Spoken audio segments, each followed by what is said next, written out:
La universalidad de Alfonso Reyes se traslada por segundo año consecutivo a nuestras plataformas digitales. Acompáñanos a celebrar y conmemorar la vida y obra del regiomontano universal a través del tradicional Festival Alfonsino, un proyecto que vincula diversas manifestaciones artísticas con el diálogo y la literatura. Este 2021, Reyes sigue en casa. Del 13 al 30 de mayo, disfruta de conciertos, conferencias, espectáculos de danza, eventos infantiles y juveniles, obras de teatro y ciclos de charlas. Consulta la programación en cultura.uanl.mx y sigue las transmisiones en nuestras redes sociales. Seguimos en Casa, unidos con cultura.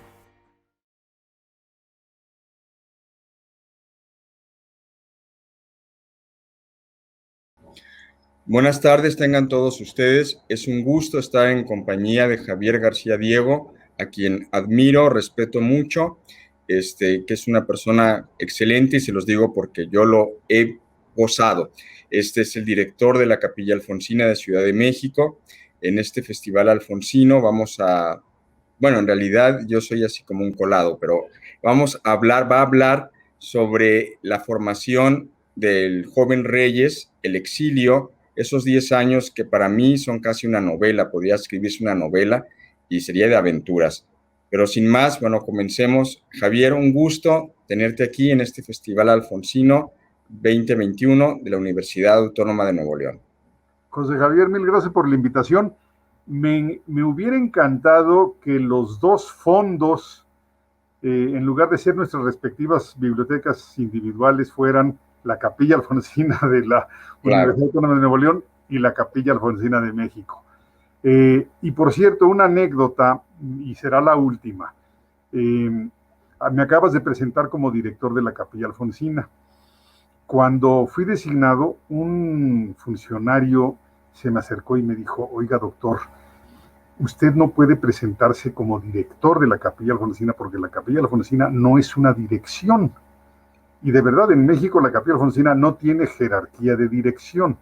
Ajá. Está la coordinación de literatura, y abajo de la coordinación de literatura, o digamos cubierta por la coordinación de literatura, hay 3 casas: la Casa Villaurrutia, la Casa Leona Vicario, y la Capilla Alfonsina. Entonces dije, bueno, perfecto, no me voy a firmar como director, lo voy a hacer como capellán. Entonces soy el capellán de la capilla. Capellán.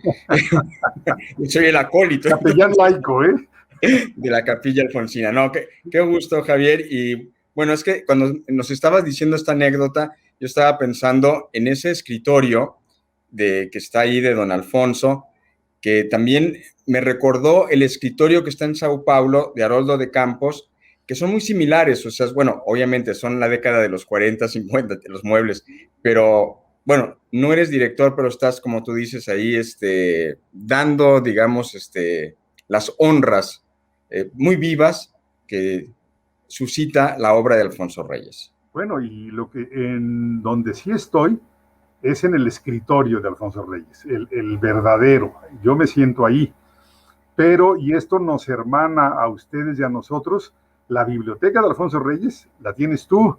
Así es. La Universidad de Nuevo León. Nosotros tenemos el archivo, la obra, digamos, museística de su casa, y el escritorio. Así que la capilla pues dio para las dos ciudades mexicanas más queridas por Reyes, claro. Monterrey y Ciudad de México.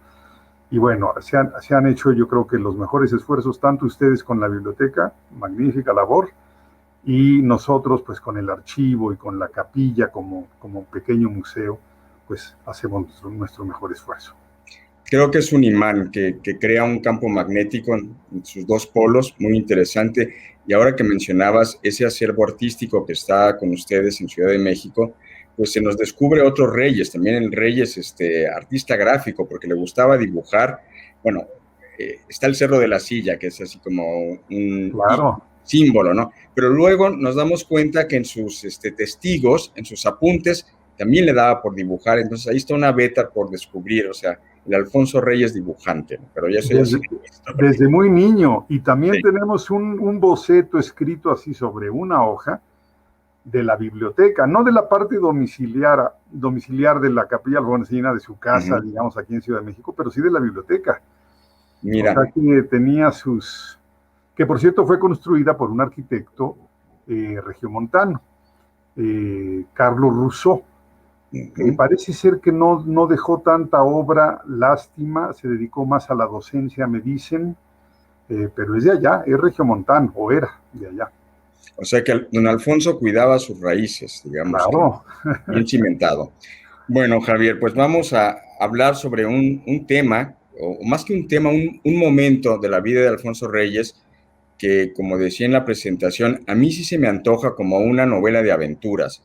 Es decir, desde el personaje de Alfonso Reyes, los alcances de ese personaje, ese joven, las vicisitudes que parece que se le iban sumando, quedarse sin sueldo, el hijo pequeño, la Primera Guerra Mundial, la relación con el hermano, la llegada a Madrid, que es nadie, digo, esa es la verdad, y su acercamiento a la literatura española, que parece que no era, digamos, uno de sus objetivos, pero que se impuso, y no solamente se impuso, sino que de pronto está haciendo la prosificación del poema del Cid, un joven mexicano. Entonces, bueno, para mí sí es como, sería una novela de iniciación.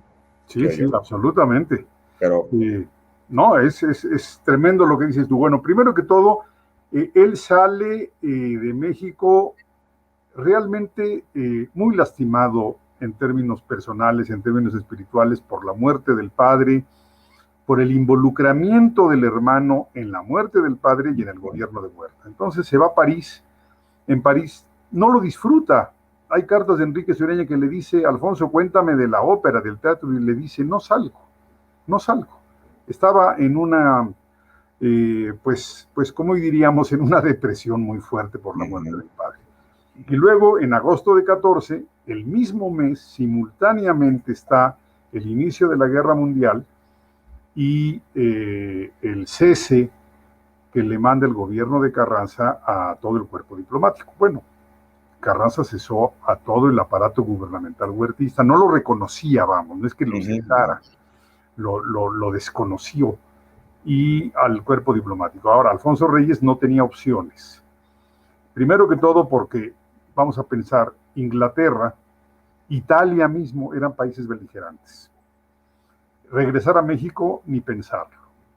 Mantenerse en Francia, pero no tenía ingresos, no había posibilidad de trabajo. Francia estaba absolutamente sufriendo la Primera Guerra Mundial, y entonces llegó a pensar en Cuba como última opción, pero afortunadamente decidió que lo más cercano era España. Entonces se va a España y, como dices tú, pasó unas semanitas en San Sebastián, estamos hablando del verano. Con el hermano, ¿no? En casa del hermano. En casa del hermano. Y creo que la que peor lo sufrió fue Manuela, porque él dijo, bueno, se quedan aquí mi esposa y mi hijo unas semanas, voy a buscar algo a Madrid. Y luego Manuela contaba de que había sido maltratada por ese energúmeno que era el hermano mayor. Javier, yo aquí te quiero interrumpir porque tú me diste una clave en uno de tus ensayos sobre Reyes, que para mí fue muy rico, que es el hecho de que años después, muchos años después, en 1930, pero volvemos con Rodolfo está a punto, va a aparecer un libro sobre la familia, sobre la figura del padre, y creo que ese otro momento de Reyes, si no de depresión, sino de una gran alegría, y como que ese es un motor para escribir ese gran texto. Bueno, a mí me parece un gran texto, que es la oración del 9. Entonces yo espejeo ese momento donde él sale de París, no tiene otro recurso, no hay otra opción que la casa de Rodolfo. Rodolfo, que tenía una relación terrible con Reyes, parece que le tenía pues un temor, un franco temor, así no había entendimiento. Lo que tú nos dices ahora, que nos pones a nivel de cancha, o sea, Reyes se va, pero se queda Manuela y tiene que sufrir al cuñado, digamos, y luego, años después, parece que Rodolfo vuelve, digamos, en este libro, a ser motivo detonante para que Reyes actúe? Absolutamente. Hacia 1929, Rodolfo Reyes escribe De mi vida, Memorias políticas. Son 2 tomos, luego agregaría un tercero sobre la etapa española de él, sobre la Guerra Civil Española, pero lo que nos interesa aquí son estos 2 tomos de mi vida, Memorias políticas, y es un texto, para decirlo brevemente, es una historia, es una biografía política del padre, en donde trata de redimir a Bernardo Reyes, pero también Rodolfo trata de redimirse a él mismo. Claro. Y un poco diciendo, el reyismo ha sido malentendido, el reyismo era la mejor opción sucesoria, de haber escogido Porfirio Díaz a mi padre, al general Reyes, en lugar de a Ramón Corral, a los científicos, no hubiera habido revolución.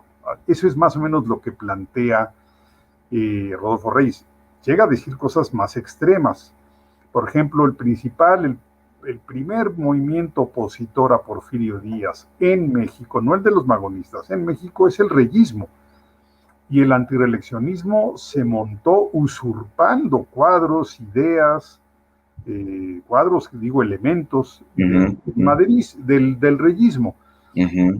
Alfonso Reyes lee obviamente De mi vida, y él lo que quiere es, si a mí no me interesa la biografía política de mi padre, yo quiero contar una versión íntima de él, ¿no? De lo que era como ser humano, lo que es la relación con el padre, la falta que me hace, el reclamo que le hace del desvío por el último instante. No deja de haber ahí un poco de reclamo al padre, pues que enloqueció en los últimos momentos. Reyes nunca se simpatizó con él, pero por otro lado es un texto, pues, en donde él quiere sublimar a su padre a través de la literatura.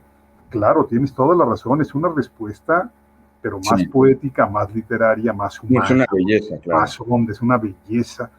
Es la oración del 9 de febrero, en respuesta a un texto político, medio falso, pues como un texto político. Tú sabes lo que son los textos políticos. Hay un maquillaje. Hay maquillaje. Un maquillaje. Javier, hay montaje, como dirían ahora. Sí, un montaje, una escenografía, un performance. Sí. Voy a hacer otro salto, Javier, que creo que tú nos tienes mucho que decir de ese momento. Me voy a regresar a cuando todavía Reyes no sale de México, o sea, 1910, el aniversario, el centenario de la independencia de México, y aparece Rubén Darío. O sea, Rubén Darío llega a Veracruz, invitado por Justo Sierra. Lo recibe, creo que el hermano de Amado Nervo, que era el que estaba recibiendo las delegaciones extranjeras, y lo frenan, o sea, le dicen, no es conveniente, ¿no? Bueno, después de una estación en el infierno ahí en Veracruz, Darío logra llegar a Cuba, y ahí lo recibe otra estación en el infierno porque no puede salir, está varado. Y Bernardo Reyes está en ese exilio. Ahorita tú que hablabas del reyismo, está en ese exilio en Francia. Creo que hay una represión al reyismo en México. Bernardo Reyes está en Francia y Bernardo apoya a Rubén Darío mandándole un giro que le permite volver a Europa. Sí. Entonces, esa situación del reyismo, de Bernardo Reyes siendo ese militar con un pasado fuerte, duro, digamos, pero a la vez la figura de Otón y la figura de Darío, ¿no? O sea... Sí, a ver, Alfonso Reyes mismo tiene 2 versiones. Siempre hay que ver a Alfonso Reyes, el hombre sincero, lo que llamaba José Emilio Pacheco la literatura de la sinceridad, que son los diarios y las cartas. Y por otro lado, la literatura pública, la que escribes para que se imprima y se publique. Entonces, Alfonso Reyes, en términos públicos, decía que su padre era un príncipe renacentista que leía a la mitad de la campaña. Llega con frases muy hermosas a decir que él se formó montado en la silla del caballo, literariamente, ¿no? Todas estas cosas. Ya más en corto, por ejemplo, en su diario o en cartas a Pedro Enríquez Ureña, le dice, es imposible hablar de literatura con mi padre, le gusta la poesía de Juan de Dios Peza, Ajá. Y habla como si estuviera hablando con sus subalternos en términos de literatura, o sea, daba órdenes. Claro. Pero por otro lado, ciertamente era amigo de Otón y apoyó a Darío. Sí. También Alfonso Reyes llega a decir que él heredó libros de poesía anotados por su padre, que se sabía poesías de memoria. Entonces aquí hay que irse con cuidado. ¿Qué estamos leyendo? ¿La parte sublimada de Bernardo Reyes por su hijo o la versión auténtica? Pero volvamos a esto que planteas. Bernardo Reyes, efectivamente, para 1909, y en eso tenía algo de razón Rodolfo Reyes, el reyismo era el movimiento opositor más importante. Todavía no aparecía el antireeleccionismo, es meses después. Entonces, Porfirio Díaz, harto de este movimiento opositor encabezado por Bernardo Reyes, hacia septiembre-octubre de 1909, lo envía a Europa en una supuesta comisión para que haga estudios militares. Imagínate si vas a hacer estudios militares a los 70 años, digo, Sí. estás más cerca del retiro que de hacer propuestas y estudios. Se queda él en París hasta 1911, mediados de 1911, pero antes tuvo lugar el festejo del centenario de la independencia. Rubén Darío venía en ese esquema como representante de su país, de Nicaragua. Justo Sierra lo quería aquí para la inauguración de la universidad, pero en el ínterin hubo un cambio de gobierno. Mientras él navegaba hacia México, hubo un cambio de gobierno, un cuartelazo, cosa por el estilo allá en Nicaragua, y Estados Unidos aprovechó. No simpatizaba con Darío, para decir, ya no valen sus credenciales, él venía como representante del gobierno anterior, no del nuevo gobierno. Así es. Porfirio Díaz le compró el argumento y dijo pues que Darío no podía llegar a Ciudad de México porque no era ya representante oficial para los festejos del centenario. Entonces, pues sí, como dices tú, se limitó a Veracruz, ahí tuvo contacto con estudiantes, y Alfonso Reyes le pide a su padre apoyo para Darío, apoyo económico, porque se ha quedado sin dinero. Un hombre que, por cierto, pues no había cuidado lo poco que pudo haber ganado en la literatura, y tanto con su poesía como con sus artículos en la prensa. Y también Bernardo Reyes apoyó, y eso a Monterrey le interesa mucho. Alfonso Reyes le pidió a su padre que cobijara a algunos jóvenes escritores en periódicos que le eran favorables a Reyes, en periódicos donde él tenía influencia. Y así fue como contrató a Max Enríquez Ureña, a Porfirio Barba Jacob, en fin, o Ricardo Arenales, cualquiera de los dos seudónimos los utilizaba. Claro. Así que sí, Alfonso Reyes le pidió que protegiera escritores. Entonces lo ayudó a conformar esa imagen. Otra expresión de esa imagen es que Alfonso Reyes le pidió que promoviera una edición de Ariel. Todos eran rodosianos en ese momento. Entonces Bernardo Reyes patrocinó una edición de Ariel. O sea, era un mecenas. Se convierte en un mecenas a pedido del hijo. Claro. Y otros, que vienen también por relaciones viejas. Por ejemplo, la relación entre López Portillo y Bernardo Reyes se remonta a mediados del siglo XIX con el movimiento liberal en Jalisco. Entonces, Bernardo Reyes es muy amigo de López Portillo y Rojas, claro que sí. Mira, Javier, otra cuestión, otra puerta que abres, que a mí me interesa mucho, es esto de lo que tú le llamaste la literatura de la sinceridad, o esa ficción que maquilla, y al maquillar, citando a Paz, quitas la máscara y no hay nada, no hay rostro, o sea, la máscara es el rostro. O sea, ¿hasta qué punto? Estoy pensando en ese exilio, en esa beca de estudios al general Bernardo Reyes a París, y en el general Llorente de Aura de Fuentes, también se espejean, y en ese contar la, la realidad, digamos, la realidad soñada, ficcionada de Reyes sobre el padre, o sea, la construcción, o sea, pareciera que tenemos a Bernardo Reyes como persona y a Bernardo Reyes como personaje de la literatura de Alfonso Reyes. Y ahí es donde, hacia dónde nos vamos. Y no, bueno, estás planteando un tema fundamental que es la influencia de la cena de Reyes en Aura. Exacto. Yo creo que nadie diría que es un plagio. Yo diría que hay dos desarrollos artísticos literarios extraordinarios en dos talentos indudablemente significativos para la historia de la literatura en el siglo mexicano. Pero claro está que en Aura está presente una lectura muy fuerte de la cena.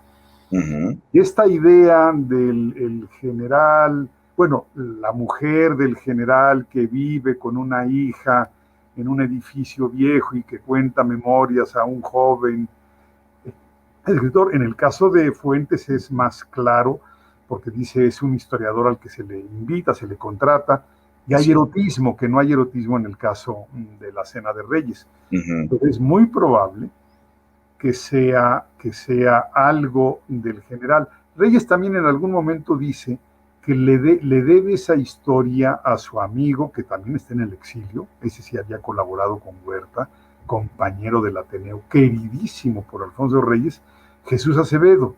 En el edificio donde vive Chucho, Jesús Acevedo, hay una señora familiar de un general mexicano y le cuenta estas historias. A lo mejor lo que está haciendo Reyes es disfrazando algunos monólogos de Bernardo Reyes. Eso siempre pues como una posibilidad. Claro, ¿no? Pero además has abierto más la puerta porque ahora tenemos esa posibilidad de un hecho real y la ficcionalización del mismo, que sería lo de Acevedo.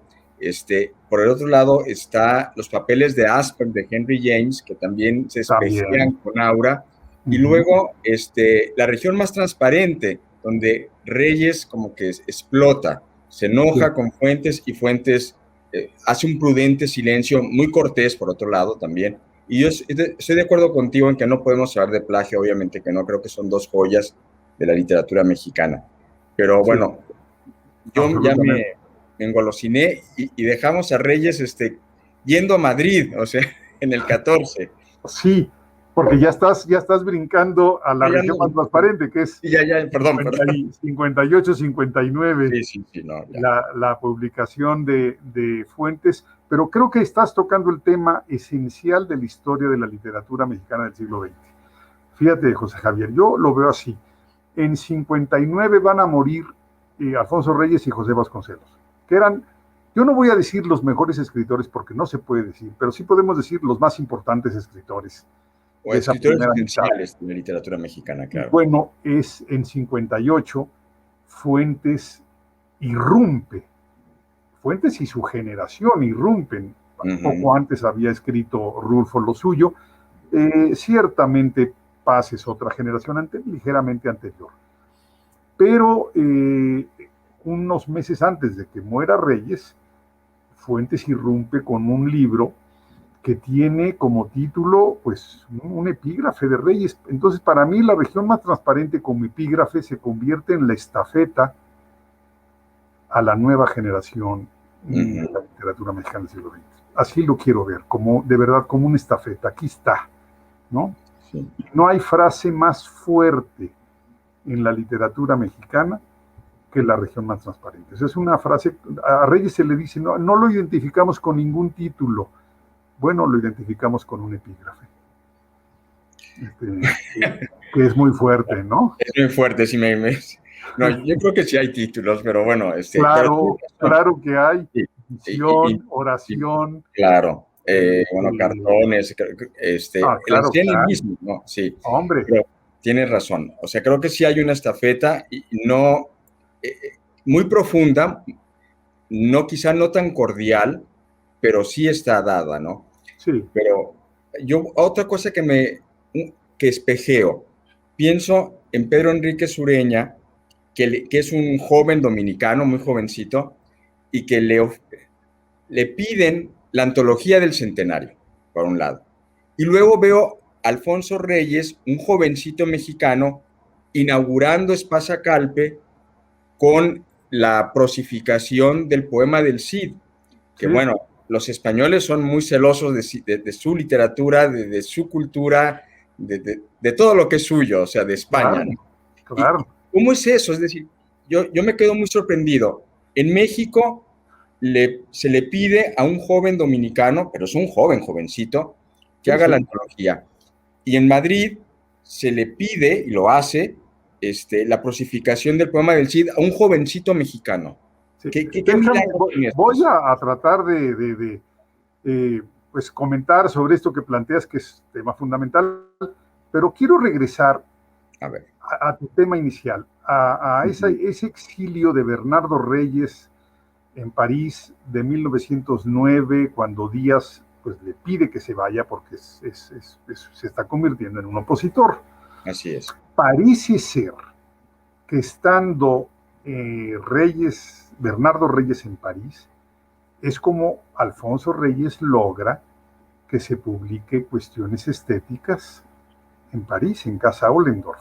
En otras Así. palabras, el que paga la edición es el padre, Uh-huh. estando allá. Entonces, tiene su peso en la historia de la literatura mexicana. Claro. Ahora, volviendo a esta cuestión, eh, yo espero, José Javier, que este diálogo, esta conversación, lo vean los alumnos de la Autónoma de Nuevo León. Eso es lo que más deseo y que les sirva. Y creo que quiero decir una frase vinculada a lo que tú estás comentando. Pedro Enrique Sureña efectivamente era un dominicano talentosísimo, disciplinadísimo. O sea, lo que leía y cómo anotaba y cómo fichaba y cómo eh, los temas los trabajaba a profundidad. Se vino a México también por razones políticas, porque El no tenía padre. proyección en la dominicana. Llega a México, empieza a trabajar y publica un libro que se llama Horas de Estudio y se lo lleva a Justo Sierra, todavía Justo Sierra, secretario de Instrucción, o sea, debe haber sido esto hacia el 1909, 1910, y le entrega, repito el título, Horas de Estudio, y Justo Sierra le contesta y le dice, joven, para usted horas de estudio deben ser las 24 del día, ¿verdad? Fíjate nada más que bonito, para que Justo Sierra te diga, oiga, usted se la pasa leyendo y escribiendo y estudiando. Una cosa notable. Pues sí, efectivamente, Justo Sierra le encargó a Pedro Enrique Sureña, a Luis G. Urbina y a Nicolás Rangel la antología del centenario. Es un gran homenaje. Llega Reyes a España y ahora sí empezamos a meternos en el tema que quieres, el del exilio.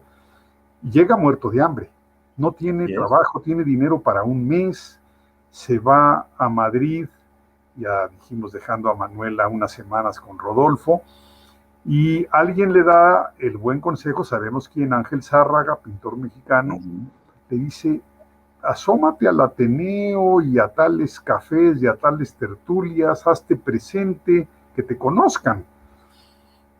En una de esas editoriales se presenta y conoce a Juan Ramón Jiménez.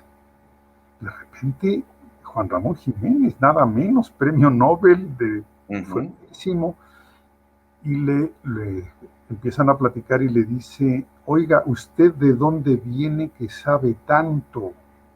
Que Juan Ramón Jiménez le diga a Alfonso Reyes, ¿de dónde viene que sabe tanto? A mí me deja todavía pasmado esa afirmación. Segundo, empieza a entrar en estos contactos, conoce a Saturnino Calleja y conoce a un señor Aceval, que son los editores de Calleja y de La Lectura respectivamente.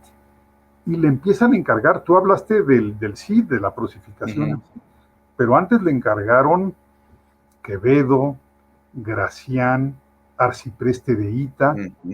¿Por qué? No lo sé. ¿Había españoles que lo podían hacer? Claro que sí. Claro que sí. Pero Alfonso Reyes, yo alguna vez me pregunté, ¿les cobraba menos? No, dice Alfonso Reyes en la historia documental de mis libros, es que era muy cumplido en mis entregas. Mira. Y también desarrolló un género, los prólogos a Quevedo, a Gracián, al Arcipreste, a Ruiz de Alarcón, No, sí. son espléndidos porque son ligeros. Hay que recordar que la colección de la lectura se llamaba Clásicos Populares, o sea, para que fueran leídos, no eran los textos eruditos. Eso no iba con Alfonso Reyes. Entonces, desarrolló ese género. Y llegó, claro, para mí el momento cumbre es que le hayan pedido pues que prosificara, que modernizara el Cantar del Niño Cid, habiendo grandes cantaristas, digamos, en España. Había dos por lo menos y amigos de Reyes, uno de ellos jefe de Reyes, Menéndez Pidal. ¿Por qué no se lo pidieron a Menéndez Pidal? Además cercano a la Casa Calpe, ¿no? Y el otro, Salinas, muy pronto él sacó Pedro su Salinas, versión, claro. Pues la versión de Reyes no solamente inauguró la colección universal de Calpe, sino que se siguió editando en colección austral durante decenios. Así es. Durante decenios. Fue el Cid que leímos todos. Ahora, qué reconocimiento que te inviten a ser el Cid cuando pues eres mexicano. Y hubo otros homenajes, fue el único mexicano, el único extranjero invitado al Círculo de Amigos Lope de Vega, en fin, era un hombre de una cultura impresionante.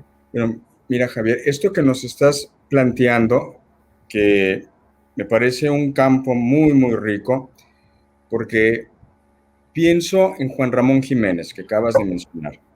Juan Ramón Jiménez era un jovencito que tenía creo que 16, 17 años cuando edita los cantos de Rubén Darío, o sea, Darío le permite, entonces como que había esa mirada hacia el otro, o sea, hacia el americano, por un lado, creo yo, ¿no? Que ayuda un poco. Pero luego tú mencionas algo muy importante, que es cuando dices que lo invitan a que se pasee, vaya a los cafés, a las tertulias, y ahí hay una cuestión que para mí es medular, la formación de Reyes.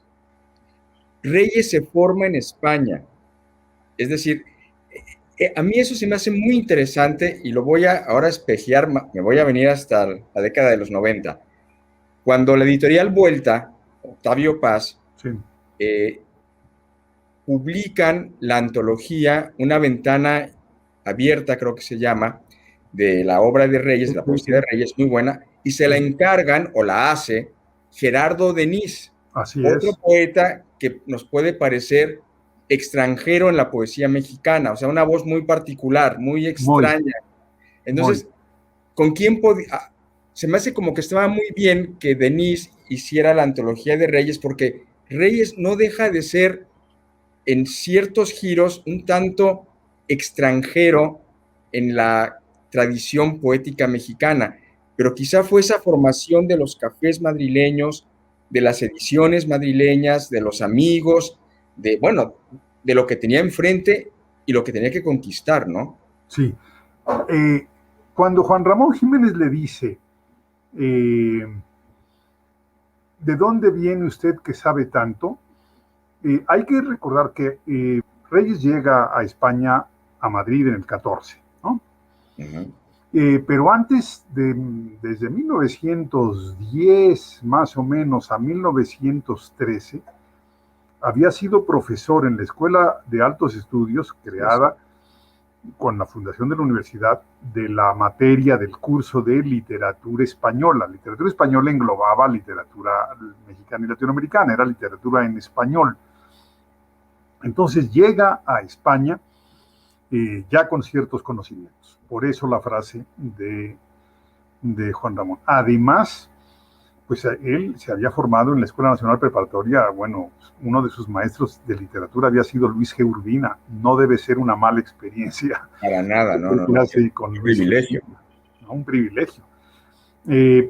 Entonces, además sus lecturas complementarias con el sector del Ateneo, recordamos que leían juntos El banquete de Platón, pero también leían clásicos castellanos, clásicos españoles. Y en España, yo diría, José Javier, que se forma en tres digamos, plataformas, como hoy diríamos. Una, la que dices tú, los cafés. Y sabemos que visitaba, sobre todo los primeros años, dos tertulias, la del Pombo, la de Gómez de la Serna, es fundamental. Sí. Fundamental. Es la vanguardia. Pero también la de Valle Inclán.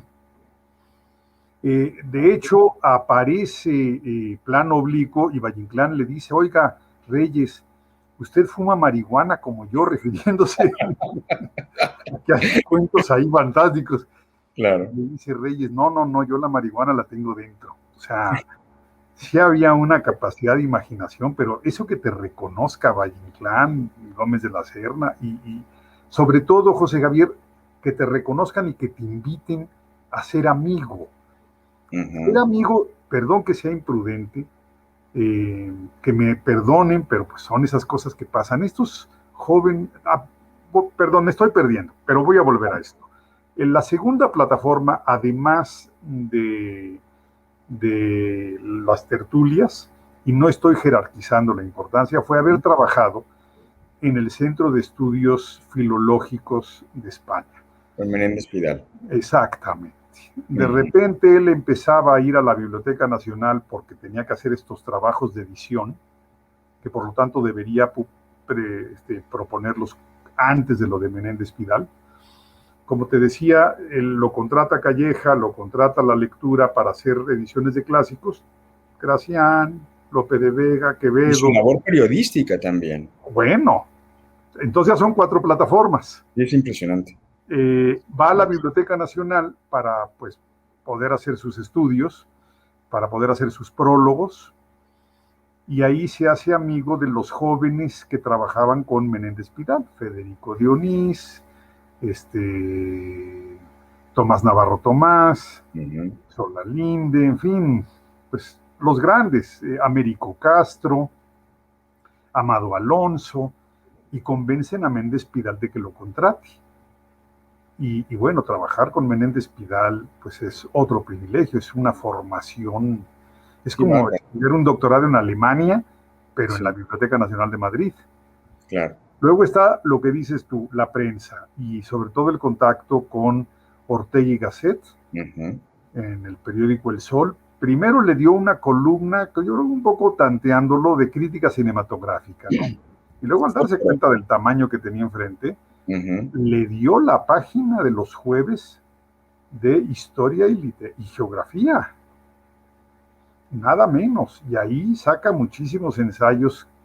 Realmente ahí inventa o consolida un género que es el ensayismo cultural, ligero pero ilustrativo, grato, no pesado, no erudito, pues que es propio de Reyes, es como lo identificamos, ¿no? Entonces esas serían sus vetas, sus prólogos, los cafés, los periódicos y el Centro de Estudios Filológicos con Menéndez Pidal. Trabajó como loco. Sí, hay una frase de Enrique González Martínez, una broma que le hace, que le dice, andan diciendo por ahí que ella escribe como español. Sí, me molestó mucho. A Reyes. Y yo lo que veo, o lo que empiezo a percibir, a oler, a tocar, es que esa formación del joven Reyes, obviamente que dio frutos muy particulares. Si yo atiendo, por ejemplo, Cartones de Madrid o Calendario, que es la literatura que impresionó al joven Borges, esa es una cuestión interesante, es una literatura que yo la asocio o la ligo con una literatura europea, o sea, de la fábula, de la ironía, del humor, que nos es un tanto lejana, salvo Torri, por ejemplo, en la literatura mexicana. Entonces creo que, por ejemplo, ese no enfrentamiento, sino esa relación López Velarde, el joven López Velarde, el joven Alfonso Reyes, era un universo de formación de diferencia, de distancia. No que uno mejor que el otro, sino eran dos vertientes. No, absolutamente. Ahora, ya que estamos en el tema del exilio, de las dificultades económicas que tuvo al principio. Como decías tú, es una vida de novela. Sí. Y bueno, vivió, él dice, cómo iba cambiando, cómo iba ascendiendo, mejorando la categoría de los departamentos en los que vivía. Y dice, al principio viví en fondas de auténtica picaresca. Y narra unas cosas de sus vecinos y demás impresionantes. Sí. Pasó frío. Aprendió a ponerse el periódico abajo de la camiseta. Pasó hambre. Tuvo que empeñar cosas. Y como él dice, pues desgraciadamente el que yo pase a la pobreza es distinto a que cualquier ser humano pase a la pobreza, claro, porque para mí fue un destronamiento. Él era un príncipe, hijo de Bernardo Reyes. En su casa en México había cisnes y, bueno, pavos reales. Él cuenta que en Monterrey, allí en su casa había pavos reales. Imagínate luego, José Javier, pasar hambre, empeñar cosas. Diego Redo, un hacendado porfirista exiliado, se inventó que quería escribir una cosa sobre el azúcar, era un hacendado azucarero, para darle algunas pesetas a Alfonso Reyes para que no se muriera de hambre. Claro. Luego ya se fue estabilizando, pero esos meses de dificultad le permitió conocer barrios de Madrid que están presentes en Cartones de Madrid. Sí, o sea, ese sabor popular de Madrid, pues solo lo aprendió caminando esos barrios, yendo a esos parques. Y esas relaciones de las madres con sus hijos en los conventillos españoles, o sea, está presente en Reyes. Pero los gritos callejeros, todo eso son de barriada. Sí. Ahí estaba Alfonso Reyes. Ahora, se me hace muy interesante de este Alfonso Reyes que le toca vivir una realidad picaresca. Son como tres cosas. Por un lado, platicando con Carlos García Gual, me iba diciendo, mira, aquí vivía Reyes, pero aquí eran las afueras de Madrid, era ya la nada, ya se acababa aquí la ciudad. Entonces, lo que tú mencionas es cómo va adquiriendo, digamos, una calidad habitacional y se va acercando a Madrid, ¿no? O sea, al centro de Madrid, por un lado. Y por el otro, esa picaresca que le toca vivir y que la escribe, o sea, en sus primeros textos, revive cuando la oración del 9, cuando habla del general como un Roque Guinart, o sea, del personaje del Quijote, que son vivencias que se le convierten en literatura. O sea, la literatura está viva, totalmente viva. Quiero decir que esas experiencias que le tocan al joven Reyes se van a convertir en gran literatura. O sea, volvemos a lo que decíamos de cómo la realidad se transforma en universo literario. Y fíjate qué curioso, si comparáramos otro día, podríamos tener otra charla, a mí me encantaría, de las otras etapas extranjeras de Reyes, que por cierto, decimos, los exilios, pero a él le gustaba decir que nunca fue extranjero en lugar alguno. O sea, llegaba y se compenetraba, se metía, se hacía amigo de la gente, aprendía la cultura del lugar, se metía en la política del lugar, pero el exilio español, estos años españoles sí son distintos, porque en Buenos Aires y en Brasil llegó como embajador. Así es. No tuvo ese contacto popular que le dio España. Entonces, ¿por qué no hay un Cartones de Buenos Aires o un Cartones de Río? Porque le faltó esta experiencia popular. Y por eso el exilio en España es pues, sin embargo, Javier, tú trabajas y reflexionas sobre esa otra lucha de Reyes ya al salir de Brasil, la corta estancia ya última en Argentina, los conflictos de la guerra, los conflictos políticos, que se cierra la embajada, el regreso de Reyes, Lázaro Cárdenas, los españoles, el reconocimiento, Argentina que tardíamente toma una posición, digamos, antagónica a los países del eje. Ahí hay otra lucha de Reyes también, creo. Ah, sí. No, tuvo dificultades tremendas.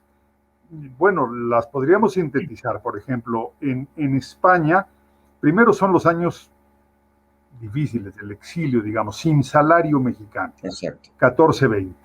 Luego ya tiene el puesto en la legación, fue segundo secretario, fue primer secretario, fue encargado de negocios, pero ya tenía un salario. Es cuando dice, ya se fue a vivir a la calle de Serrano, al barrio de Salamanca, ya está en una zona céntrica de Madrid, ¿no?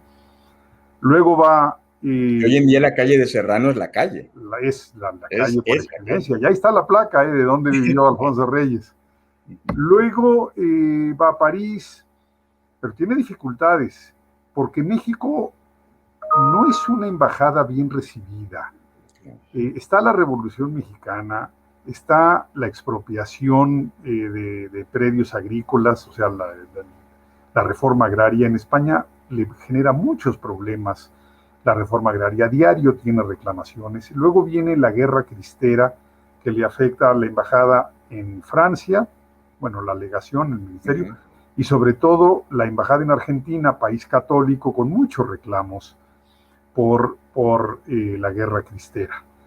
En Brasil, pues no le es muy fácil porque tiene el gobierno de Getúlio Vargas y en México está el maximato, pero luego es el inicio de Cárdenas, no es bien vista la política exterior mexicana.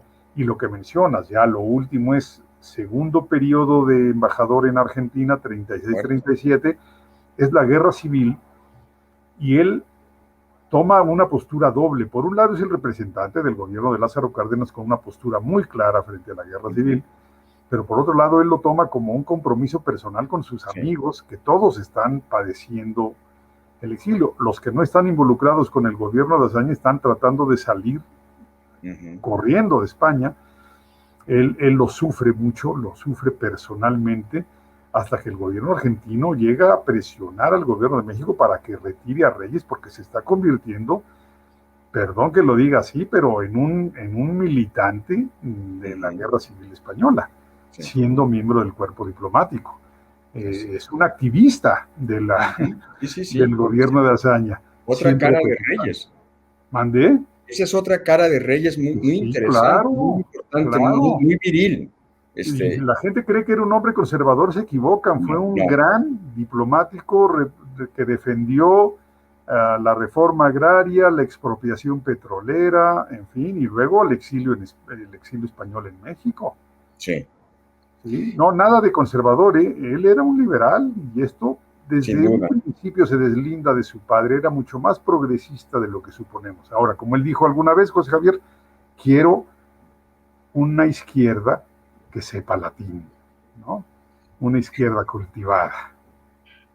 Las utopías. Pero bueno, vamos, ojo, que haya esa esperanza, de esos cicerones de izquierda, ¿no? De eso se trata la vida. Claro. Javier, ya para ir cerrando nuestra plática, que no me gustaría cerrarla, hemos hablado de ese jovencito que llega a Madrid y de pronto está con la prosificación del poema del Cid, pero ahora viene la salida. En 1927, ya como parte del gobierno mexicano, del gobierno de la Revolución, Álvaro Obregón, digamos, ese momento, no sé cómo calificarlo, con Alfonso XIII, con el tocayo, que es una manera... Es maravilloso. Pero en esa salida, cuando dice, bueno, ya, me voy a Francia, publica Cuestiones Gongorinas, 1927. Dámaso Alonso, en un arrebato de sinceridad y de humildad, dice Alfonso Reyes, el primero entre nosotros. O sea, el primer gongorista. O sea, eso a mí me impresiona. Vuelvo con mi novela de aventuras, con ese personaje. Bueno, ahorita pensé en Fray Servando, pero claro, en otro sentido, ¿no? O sea, ese personaje... También, pero ese también en la cultura, es decir, ¿cómo es posible que sale de España dejándoles Cuestiones Gongorinas? O sea, es increíble, es un personaje... Bueno, a ver, José Javier, estás tocando temas fundamentales y que además yo creo que deben conocer los estudiantes de la Autónoma de Nuevo León. Cuando está Alfonso Reyes en Madrid, uno de los libros que edita son las Memorias de Fray Servando. Así es. Se identifica perfectamente con él. No en la parte de cura, pero sí en la parte de exilio, de aventuras, en lo regiomontano, obviamente, en lo heterodoxo. Entonces, Fray Servando, claro que está presente. Y lo estuvo a lo largo de su vida. Fue un personaje que Reyes siempre apreció. Pero mencionas lo de Alfonso XIII, y eso a mí, pues, hablabas de una novela. Bueno, pues venga, escríbela, José Javier, porque los novelistas. Alfonso Reyes se llama Alfonso por Alfonso XIII. Cuando están haciendo su padre gobernador, bueno, parece que todavía no era gobernador, si iba a serlo meses después, pero ya era el hombre fuerte de Nuevo León. Está en una reunión con españoles, dice que están haciendo su hijo y le dicen, por favor, póngale Alfonso, en homenaje a nuestro rey infante. Años después, Alfonso Reyes llega a Madrid, ahora sí que con una mano adelante y una atrás, sin conocer gente, tiene que pedir a un mexicano que lo introduzca con Azorín. Es el primero que conoce a Azorín, que por cierto fue muy generoso con él. Alfonso Reyes siempre lo reconoció. Ahora, Azorín no va a ser generoso con cualquiera. Azorín lo caló la primera cita. Me imagino. Y aceptó una segunda cita con él y ya fueron grandes amigos. Pero esta persona que llega sin trabajo, sin conocer a nadie, se despide de España. Su última sesión oficial en España es una reunión con el rey Alfonso XIII. Esto nos habla, José Javier, yo quiero que esto quede como un mensaje a los jóvenes. El trabajo, la disciplina, el talento, te puede permitir muchas cosas, ascensos insospechados. ¿Cómo es que este muchacho que llegó a Madrid en las condiciones en las que llegó, terminó despidiéndose de Alfonso XIII? Que Alfonso XIII le dice tocayo. Así es. Le dice tocayo en la reunión. Esto también en lectura diplomática era un poco rebajar el ofrecimiento del gobierno de México. Era un ofrecimiento muy impertinente, y Alfonso Reyes se lo dijo al secretario de Relaciones: oiga, no nos van a hacer caso, pero aún así cumplo con la disciplina del servicio diplomático, lo hago. Pero sin lugar a dudas, Alfonso XIII apreciaba a Alfonso Reyes, se había convertido en un personaje de la vida madrileña, de la vida cultural y de la vida diplomática. Hay una cosa que se le reclama a Reyes, es que ya me estoy engolosinando, pero bueno, que se le reclama mucho a Reyes, que es su aparente total, nada más, falta de pasión. O sea, dicen, bueno, es que para ser poeta hay que ser un apasionado. Yo creo que Reyes siempre fue un apasionado, si no es inexplicable sus libros, su travesía, sus logros, traduciendo Stevenson en la década de los 20, o sea, a Chesterton, a Mallarmé, o sea, era un ávido. Entonces, solamente un apasionado puede ser un ávido. Sí, pero fíjate que volvamos a esta definición de Pacheco, de la literatura de la sinceridad. Sobre todo en su diario, Alfonso Reyes sí llega a decir, mis pasiones son del corazón para adentro, nadie sabrá mis verdaderas dolencias y mis verdaderos deseos, mis pasiones se irán conmigo, y acepta que era un hombre que las contenía, ¿no? Dice también que es un signo de elegancia no compartir dolencias ni tristezas con otras personas. También llega a decir, bueno, un signo de cortesía es la sonrisa. Y dice, yo sonrío. Tienes razón, porque dice, yo sonrío aunque tengo el alma partida. Claro. ¿No? O sea, el alma partida nunca la va a dejar, y tiene en buena medida que ver con, yo diría, dos razones. Una, la muerte del padre.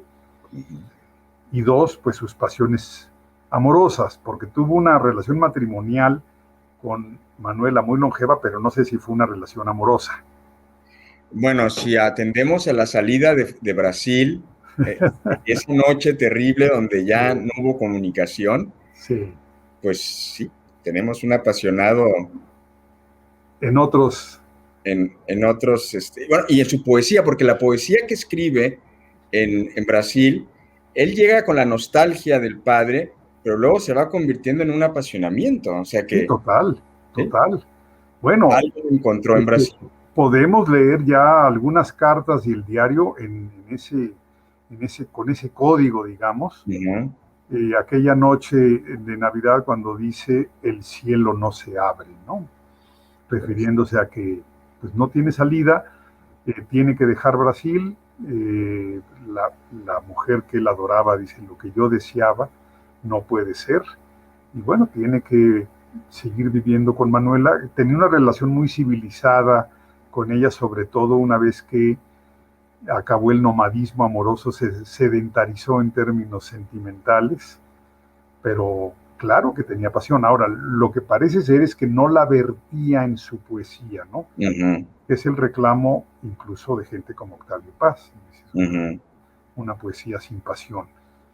Pero de que tenía la vida llena de pasiones, y claro que las Bien. tenía. Ahora, eso que dices que es muy bonito, cuando ya termina, digamos, ese nómada amoroso para asentarse, ser un sedentario, ahí comienza su obra sobre los clásicos griegos, es decir, Claro. se aviva su amor, no sé, la fiesta, el ágape, se va por otros recorridos en los 40, 50. Absolutamente de acuerdo, estás tocando el punto central. Es un sedentarismo físico, ya no está en diferentes países, ya va a estar en Ciudad de México prácticamente todo el tiempo.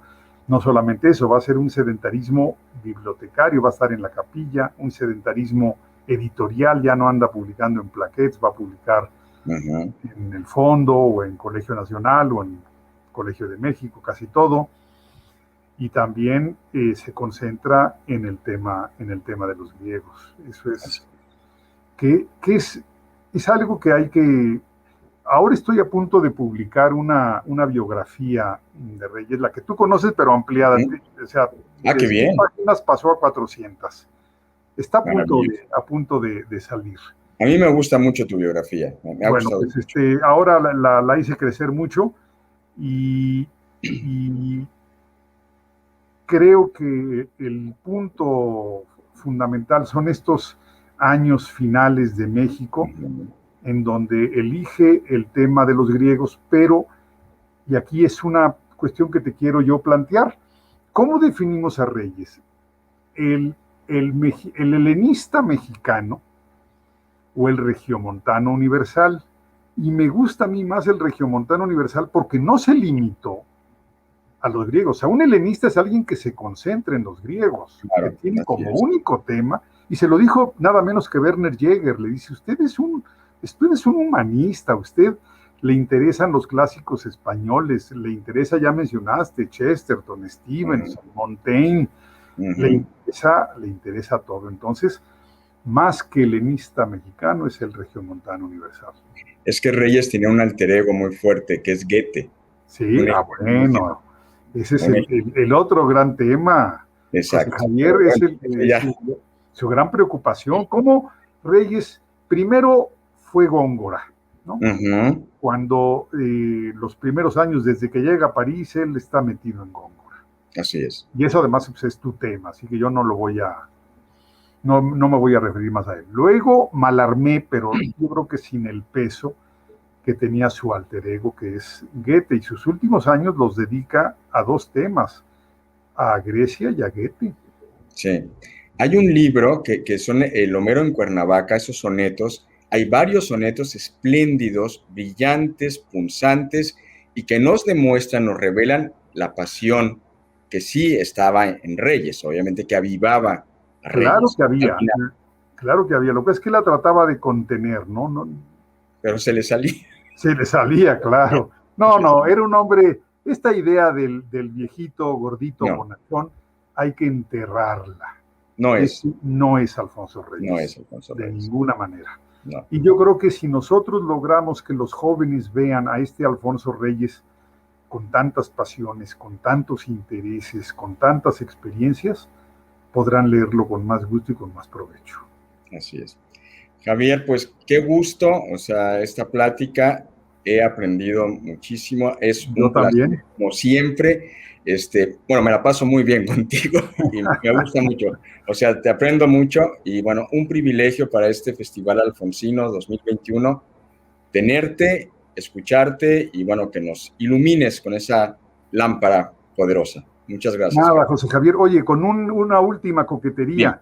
Podrán ver la comunidad de la Autónoma de Nuevo León que traigo este chaleco. Es azul y oro, ¿eh? Estoy viendo que con los Tigres, o sea, a pesar de que el Tuca se nos va, tú estás ahí apoyando. Sí, bueno, pues de verdad un saludo enorme a la comunidad de la Autónoma de Nuevo León. Muchas gracias. Y te agradezco enormemente este diálogo que para mí fue enormemente placentero. Al contrario, el agradecido soy yo, Javier. Bueno, y de capilla a capilla. Así es. Un abrazo. Un abrazo grande, José Javier. Estás muy bien, lo mejor. Igual, igual.